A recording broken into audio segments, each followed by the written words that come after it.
I borrowed your card, only for groceries, my sister said. By morning, $8,700 was gone. Mom shrugged. She needs help, don't be cruel. I said nothing. That night, I made one quiet move. At 6:02 a.m., he opened his account and screamed so loud the whole block heard. I'll admit it, what I did later was brutal. No heads up, no discussion. Just one cold move, executed with the kind of calm you only find when you're completely done. The next morning, my brother screamed so loud the old lady across the street came out in her robe. My mom stood there speechless, her mouth moving but no sound coming out. My sister stormed out of the house with her phone pressed to her ear, cursing up and down like she'd been robbed. But she wasn't the victim. Let's rewind. Just 12 hours earlier, she was at brunch with her friends, clinking champagne glasses. I know because she posted it on her Instagram story, completely oblivious to how transparent she'd become.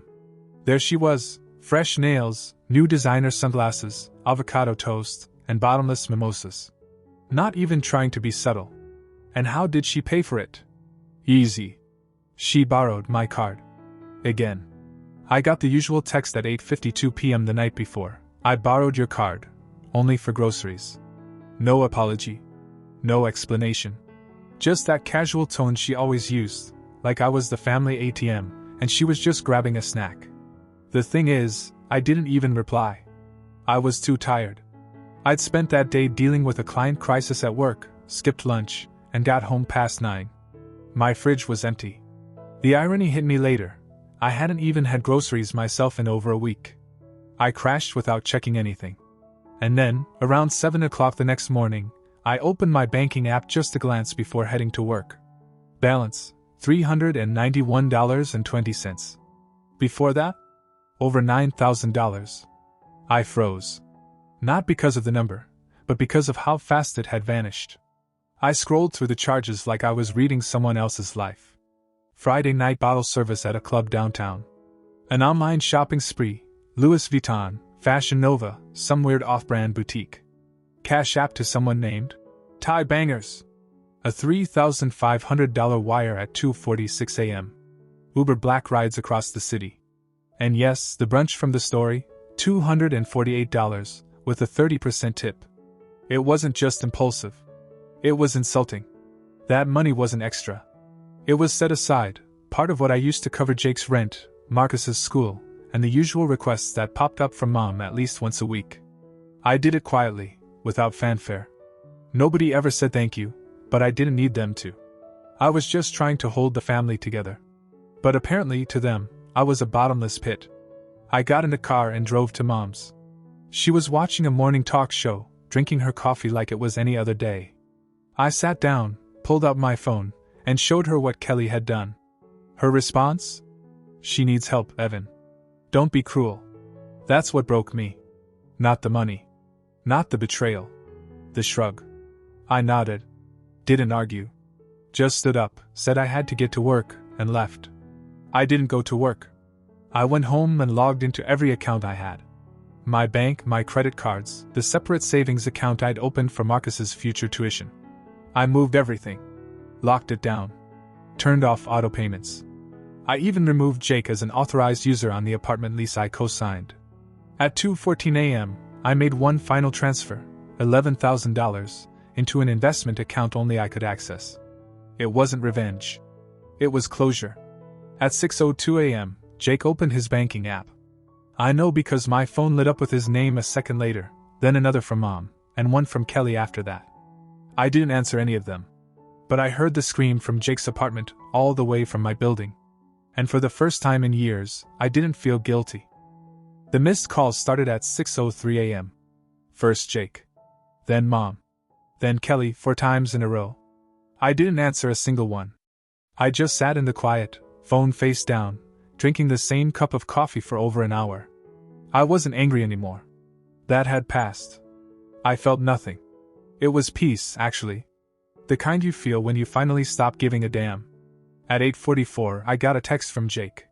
What the hell did you do? Rent didn't go through. Marcus's school's calling. You better fix this now. No. Hi.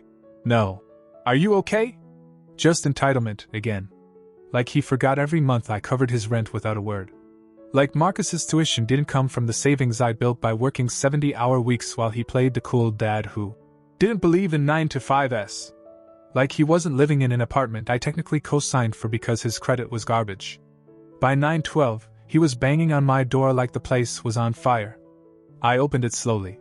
He shoved his phone in my face. Balance, $3.18. His rent was due yesterday. He wanted to know what I did, why I shut it all down. I didn't yell. I didn't defend. I told him the truth, that the support was over. I didn't owe them anything. Especially not after what Kelly pulled. That $8,700? It was stolen. There was no other word for it. He went off. Said I blindsided him, that I was screwing over Marcus just to prove a point. Said I was acting like I'm better than everyone. I didn't respond. I just closed the door. That afternoon, Mom started the guilt campaign. First it was a long voicemail. Then a group text. We need to talk tonight. All of us. No yelling, just family. 7 p.m. at my house. I almost didn't go. But something told me I should, not for them, but for myself. For closure. I pulled up to Mom's around 7:20. Jake's car was already there. Kelly's too. I sat in mine for a second before heading in. The moment I opened the front door, I felt it. Like walking into a storm that hadn't started raining yet. Kelly was pacing in front of the TV. Jake was slouched in the recliner, arms crossed. Mom was in the kitchen, already mid-rant. She didn't ask how I was. She didn't ask why I did what I did. She went straight into accusations, that I was overreacting, that I'd made things worse, that I'd embarrassed them. Embarrassed them. I sat down without speaking. She started listing out everything they now couldn't do. Jake couldn't pay rent. Marcus might get pulled out of school. Kelly had debts and couldn't get another card. Even she, my mother, said she had to cancel a medical appointment because I'd locked the emergency fund I kept for her. I asked her to repeat that. The emergency fund. The one I built up for her. The one she never touched for a doctor, but somehow managed to dip into every time she wanted new cookware or tickets to some concert. And then Kelly chimed in, loud, bitter, dramatic. Said I was cruel. Said I embarrassed her in front of her friends when her card got declined at brunch. Said she was humiliated when Ty had to cover her Uber. I asked her who Ty was. She said, just a friend. I said, cool, maybe he can help her next time she needs $8,700. Jake started yelling again. Said I was acting like a dictator. That this family relied on me. That I should have talked to them first. I asked when, exactly, they ever gave me the same courtesy. When Kelly took my card at 9 p.m. and drained it by 3 a.m., where was the conversation then? When Jake let Marcus's school call me to demand tuition, where was the talk then? When Mom started treating my account like a retirement plan, they had no answers. Then Mom said something that finally pushed it over. This isn't like you, Evan. You've changed. You're being cold. I didn't flinch. I said maybe I had. Maybe being used for years finally caught up with me. Maybe the version of me they liked, the one who said yes to everything and never asked for anything back, maybe that guy was dead. And that's when the door opened. No knock, no warning. Just a familiar shuffle of shoes and the old man's cane tapping against the floor. Grandpa. None of us even knew he was coming. But of course he knew. He always knew when something wasn't right. And for once, someone had shown up who didn't need me to explain everything, because he already understood. When Grandpa walked through that door, it was like time stopped. He didn't knock. Didn't say hello. Just pushed the door open, stepped in, and took a slow look around the room. The air shifted instantly. Kelly froze mid-rant, Jake stepped back like he saw a cop, and Mom stood completely still, like her father had just caught her doing something shameful, which he had. Grandpa hadn't set foot in Mom's house in nearly a year. Said he didn't like the energy, which we all knew was his way of saying he was tired of the freeloading circus. But tonight, he came in like he'd been waiting for this moment. Like he knew it was coming. He didn't ask permission. Just walked straight to the kitchen, took his old mug from the cabinet, still there, dusty but untouched, poured himself a cup of tea from the kettle, and sat down at the head of the table. Like it was his house. Because once it was. Then he looked at me. Just me. I heard what happened. I nodded once. That was all. He didn't ask for more. He turned toward the others, slowly, without blinking, his gaze as sharp as I'd ever seen it. So let me get this straight. He motioned toward the three of them. You let this man cover your rent, pay your bills, fund your lifestyle, and the second he decides he's done being used, you call a meeting? Jake mumbled something, tried to explain. Grandpa cut him off. You sold your power tools to pay for beer, Jake. Don't talk. You're 33, and your son's more responsible than you are. Jake sat down, red-faced. Kelly jumped in with her usual tone, condescending, defensive, loud. Tried to spin it. Said I was dramatic. That it was just money, and I was blowing it out of proportion. Grandpa didn't raise his voice. Just looked her straight in the face. I saw the brunch pictures. The hotel. The bags. The same girl who told me she was broke was out drinking $20 mimosas with people who don't even know her last name. Don't insult me. She went quiet for once. And then he turned to Mom. His daughter. And you? You knew exactly what was happening. You watched Evan drain himself for this family while you called it love. But it wasn't love. It was manipulation. You're the reason these two think they're entitled to his money. Because you raised them to believe Evan owes them something. Mom tried to talk. Grandpa raised his hand. Stop. I don't want to hear it. Then he reached into his jacket pocket and pulled out a worn, sealed envelope. Dropped it on the table like a judge laying down a verdict.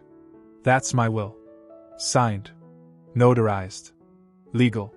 No one moved.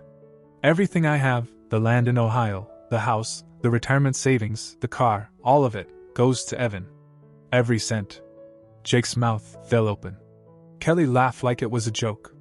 You're kidding, right? He doesn't even need it. He's already got money.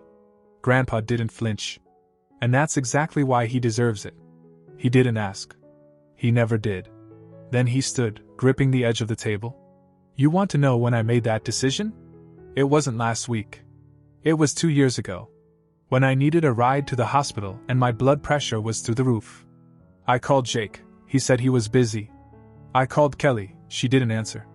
Evan? He drove 60 miles in traffic and sat with me for 6 hours while they ran tests. And he never once told anyone about it. Mom stared down at the floor. You all forgot something. That family isn't about money. It's about who shows up. Evan showed up.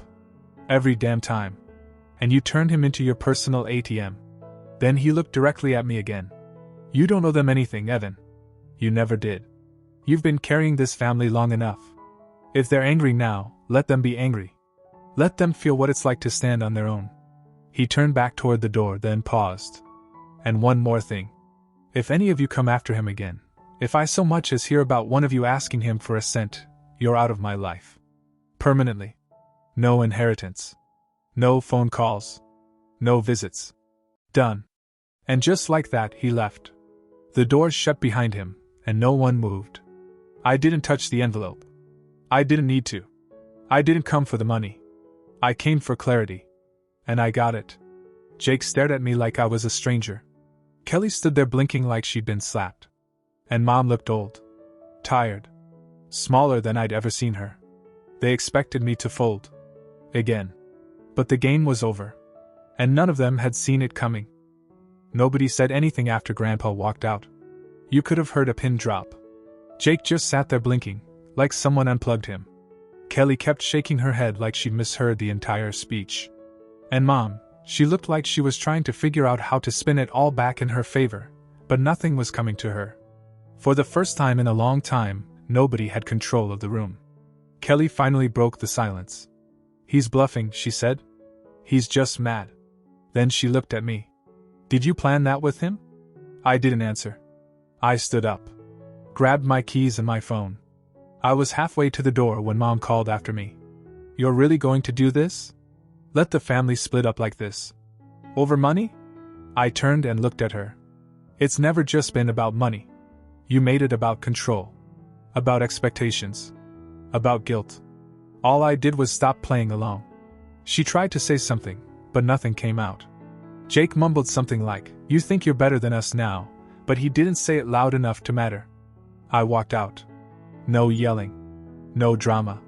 Just quiet. The days that followed felt strange, not peaceful, but quiet in a heavy way. The kind of quiet that tells you something's coming. I didn't hear from any of them until Thursday. That's when Jake started calling from numbers I didn't recognize. I ignored the first two. He left a voicemail on the third. "Hey man. Marcus's school called. They said tuition's overdue and they're talking about kicking him out. You really want to do that to your own nephew? I don't get what you're trying to prove here. Call me back." I didn't. He followed up with a text a few hours later. "Congrats. You're proving your point. Hope Marcus's future is worth it." That one stung, but not for the reason he thought. Not because I felt guilty. Because he still didn't get it. He still thought this was about revenge, not responsibility.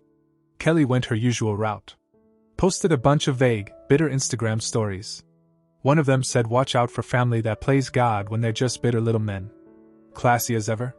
I didn't even react. She could whine to her followers all she wanted. None of them were offering to cover her bills. Then Saturday night, I got a call I wasn't expecting.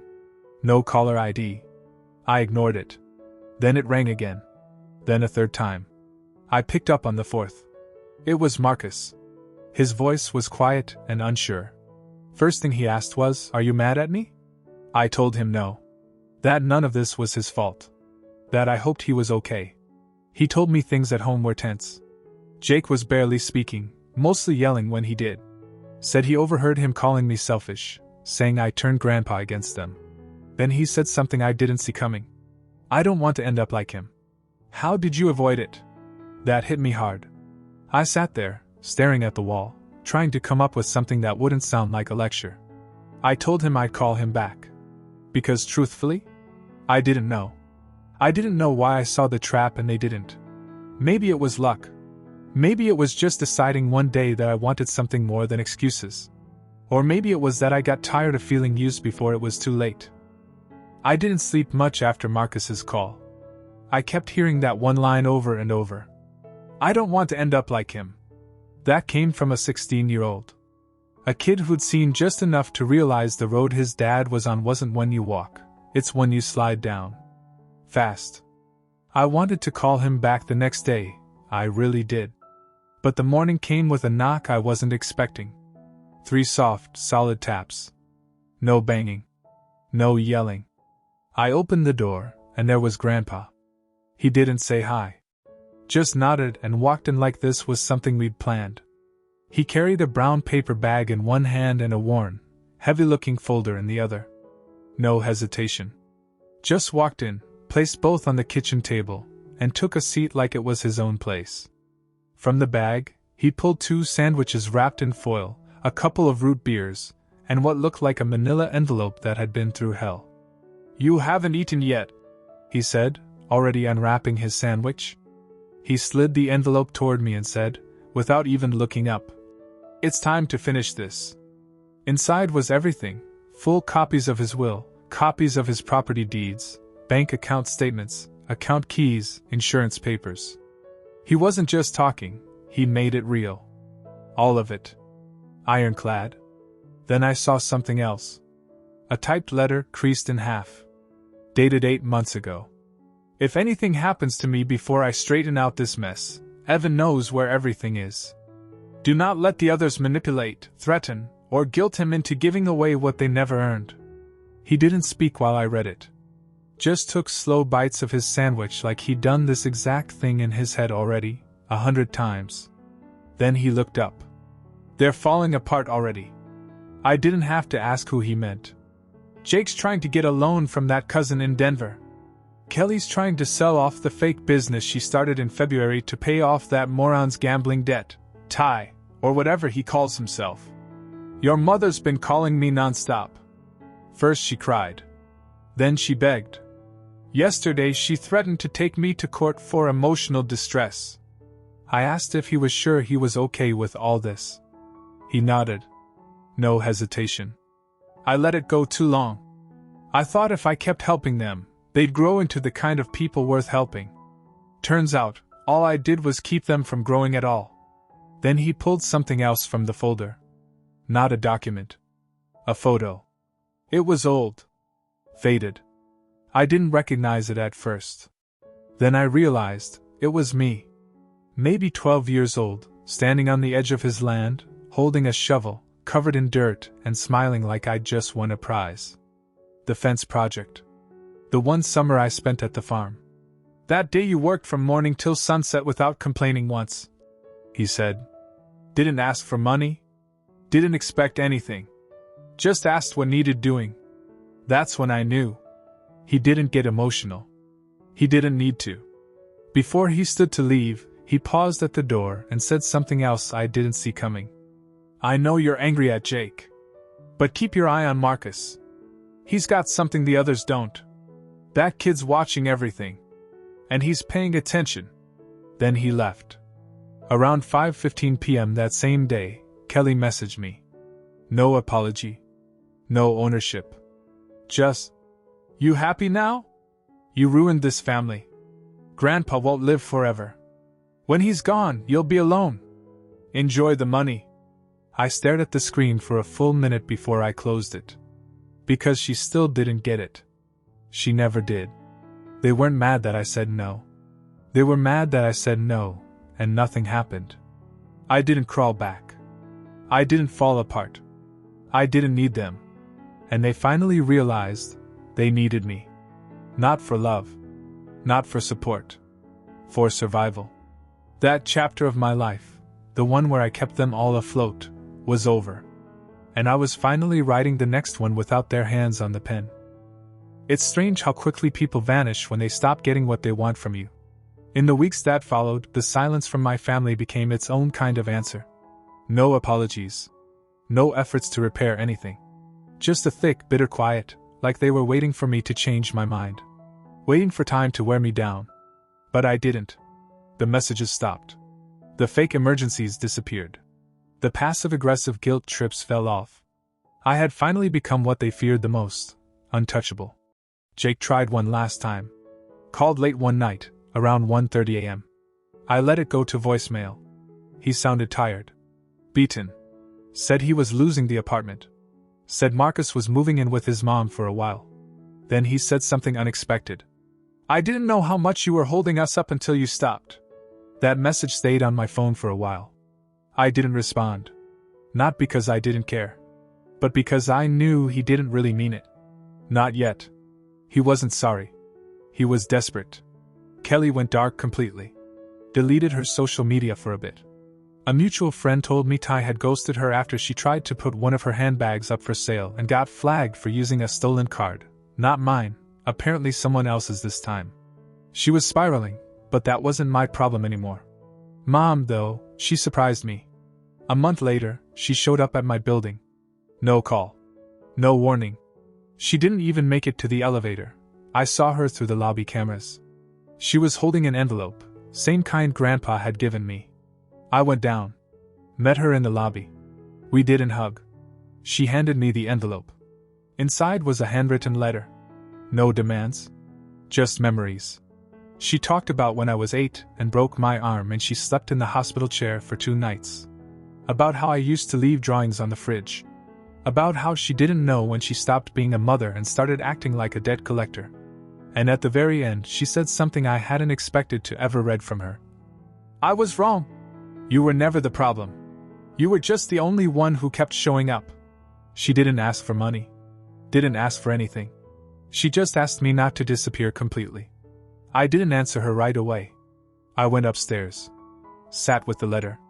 Thought about everything, the years I'd spent cleaning up their messes, the guilt I'd carried, the times I bent over backwards thinking maybe this time it would earn me peace. And then I made a decision. I didn't go back to them.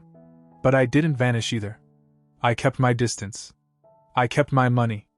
I kept my peace. Marcus started calling more often. We'd talk about school, books, basketball, random stuff. Nothing heavy. But one day he said, I think I finally understand why you stopped helping everyone. I asked him what he meant.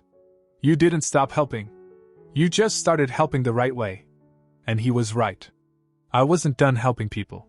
I was just done helping people who didn't want to help themselves. And for the first time in my life, I didn't feel guilty for saying no. It's been quiet lately. No drama, no new fires to put out. Just the slow, steady return to a life that feels like mine. Then, out of nowhere, Kelly showed up. Not at my place. Not with a message or call. She showed up at my job. I was walking out of the building around 6, headphones in, when I saw her leaning against the side of the parking structure, arms crossed, sunglasses on like she was waiting to ambush someone in a Netflix drama. My first instinct was to turn around and walk back in. But she spotted me. She didn't say hi. Didn't apologize. Just said, "I need 5 minutes. Not for money. Just 5 minutes." I stood there. She looked different, tired, thinner, less sure of herself. No expensive bag. No fresh manicure. She'd been humbled, whether she wanted to admit it or not. So I gave her 5 minutes. She told me Ty had left. Took her credit cards, ran up some debt, then blocked her. Said she'd filed a police report but wasn't expecting much. She was couch surfing now.